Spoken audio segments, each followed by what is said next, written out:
যখন আল্লাহর নবী তার স্ত্রীকে বলছেন, যাকে তিনি সবচেয়ে বেশি ভালোবাসেন, তাকে বলছেন তিনটা ক্ষেত্র বা তিনটা জায়গা আছে যখন পৃথিবীর কোনো মানুষকে চিনতে পারবে না পরকালে, এমনকি আমিও তোমাকে চিনতে পারবো না।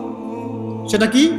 যখন এই যে মিজানের পাল্লাটা দাঁড় করানো, যে এটা ভারী হচ্ছে না হালকা হচ্ছে, এ সময় কেউ কাউকে চিনবে না, কারো কথা কারো মনে থাকবে না।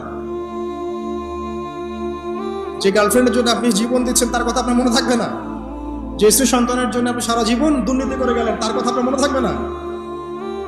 এমনকি যে স্ত্রীর কাছে আপনি অনেক প্রেমময় স্বামী, সেও আপনার কথা মনে রাখবে না যখন মিজানের পাল্লাটা উঁচু করা। দুই, যখন আমল নামা ছুড়ে দেওয়া হবে, আমল নামা এভাবে উন্মুক্ত করে ছুড়ে দেওয়া হবে, ইকরা কিতাবাক, তুমি আজকে তোমার কিতাব পড়ো, ওয়া কাফা বিনাফসিকা আল-ইয়াওমা আলাইকা হাসিবা, আজকে তুমি নিজেই তোমার নফসের হিসাব নেওয়ার জন্য যথেষ্ট।